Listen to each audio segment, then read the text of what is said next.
Hello class, welcome to this video which is going to be an analysis of The Old Man with Enormous Wings by Marquez. We're going to look at one specific aspect of the story, and one thing I like about this story is we can look at it through various lenses and various interpretations, and it lends itself to many different ideas. I'm only going to cover one in this analysis, and we're going to look at the idea of equality and aspirations. We're going to look at the idea of bringing things down to our level to make things equal, as opposed to trying to rise up and aspire to a higher level. Let's start by looking at what the angel represents in the story. Once we see what the angel represents, we're going to look at how the community responds to the angel and how they change in their perspective as they see the usefulness of the angel change. Let's start here with the angel first being noticed. Before we get into this text, I found this PDF version which has some typos in it. I'm just going to read over the typos, so I apologize for that in advance. Let's begin. Let's look at where Peleo first meets the angel.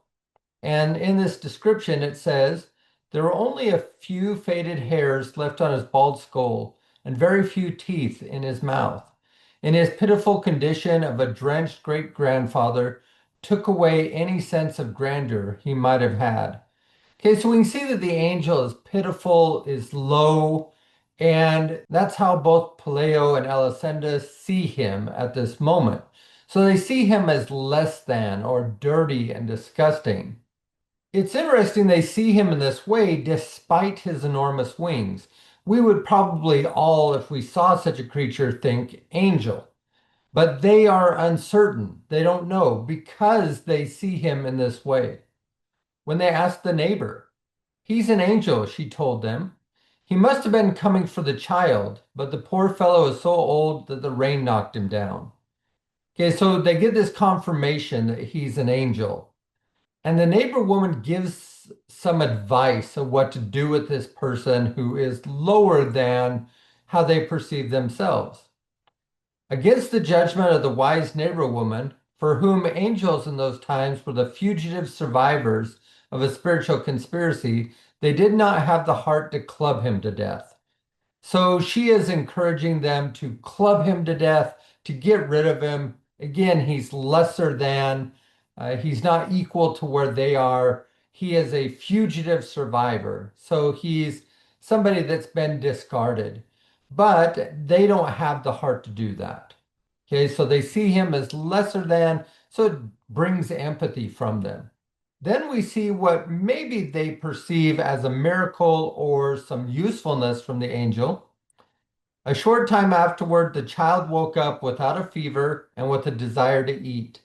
Then they felt magnanimous and decided to put the angel on a raft with fresh water and provisions for 3 days and leave him to his fate on the high seas. So they might have attributed the child's recovery to the angel, and they feel magnanimous. They don't really help him out a lot, or they're not going to do something great for him, but they at least see his worth or value here. Next, we get how the community sees this angel. It says the simplest among them thought that he should be named mayor of the world. Others of sterner mind felt that he should be promoted to the rank of five-star general in order to win all wars. So they want to use him as somebody to do their bidding. Some visionaries hoped that he could be put to stud in order to implant the earth a race of winged wise men who could take charge of the universe. Okay, so we see these various ways that people perceive the angel, and they're looking at how can we use him? How can we exploit this person? So again, they're looking at him as a lesser than, somebody to be used, somebody to serve their purpose. Then in comes Father Gonzaga, who is going to determine whether this really is an angel or not. Now, if he is an angel, then we would see a being that is greater than human or greater than themselves. And this is really the heart of the story is that today people don't really like when others are greater than. We look at something like the president. The president used to be revered. We would have President Roosevelt or we'd have President Truman. But now we don't revere the president as much. We have Obama or Trump, and we've lost that president title. We make fun of them and parody them in many different TV shows or in comic strips. And so we're really trying to bring people down to our level. We see the same thing with celebrities, billionaires, innovators. We're in a mode of cancel culture where we bring them down in ways to our level. This isn't to say that celebrities and billionaires haven't done anything worth criticism. It's just that we're seeing more bringing people down to our level rather than aspiring upwards. So, in looking at this aspiration or moving upwards to an angel, the parish priest had his first suspicion of an impostor when he saw that he did not understand the language of God or know how to greet his ministers. So he's saying, wait a minute, if you're an angel, you should be greater than me. You should understand the language of God.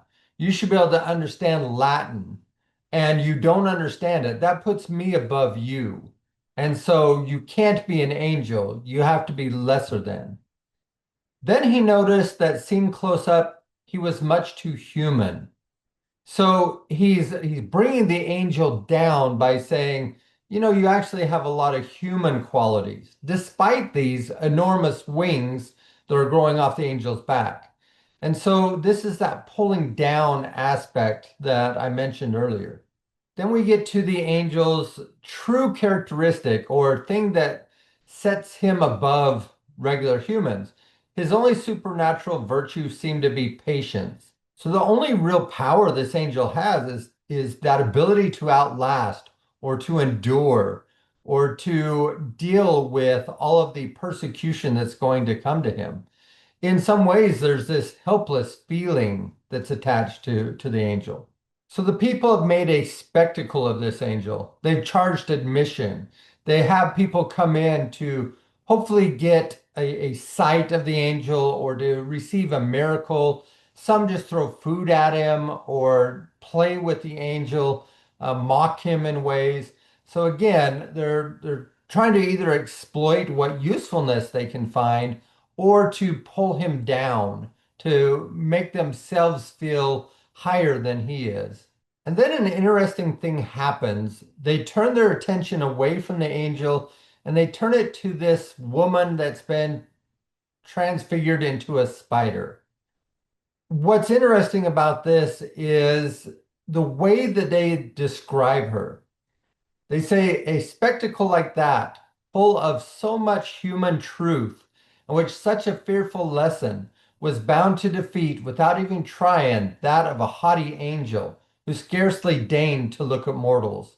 So they love the Spider Woman not just because she's a woman changed into a spider, but because she's so human. She's so equal to them, as opposed to the angel who's trying to be more than, or not even really trying to be more than, but is more than they are.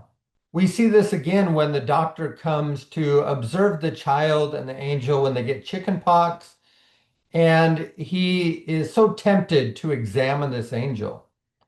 And it says, what surprised him most, however, was the logic of his wings. They seemed so natural on that completely human organism that he couldn't understand why other men didn't have them too. And so he's saying that this is not a supernatural being. This is a human who happens to have wings. And really, there's nothing special about it. In fact, I don't know why everybody doesn't have wings. So again, it's bringing this angel down onto his level in order to feel that superiority or to not feel ashamed of who he is. So what happens when we bring people down to our level? Usually it has severe consequences for them, and only then do we realize maybe what we have done. We see this when the angel becomes really sick and looks like he's going to die. That was one of the few times they became alarmed, for they thought he was going to die, and not even the wise neighbor woman had been able to tell them what to do with dead angels. What do we do when we have brought people so low and now we no longer have anyone to bring down, or we no longer have someone to ridicule? And we notice that at this point, they really have dismissed the angel altogether. He's become more of a nuisance. They quit paying attention to him. They merely scoot him out of the house when he happens to get in. So the angel begins to recover, and it's interesting at the secrecy that the angel has during this moment. It says, but he must have known the reason for those changes, for he is quite careful that no one should notice them, that no one should hear the sea chanties that he sometimes sang under the stars. So he can't let people know that he's rising up or that he's healing or he's becoming greater. Because if people realize that he's becoming greater, they're going to harm him or they're going to do something to pull him back down. This could be the same with when we publicly humiliate people or bring them down. They, in their recovery, don't want us to know what's happening. They don't want to become that target again. And when he leaves, she's happy. Alessandra's happy because he's no longer that reminder of looking upwards or aspiration.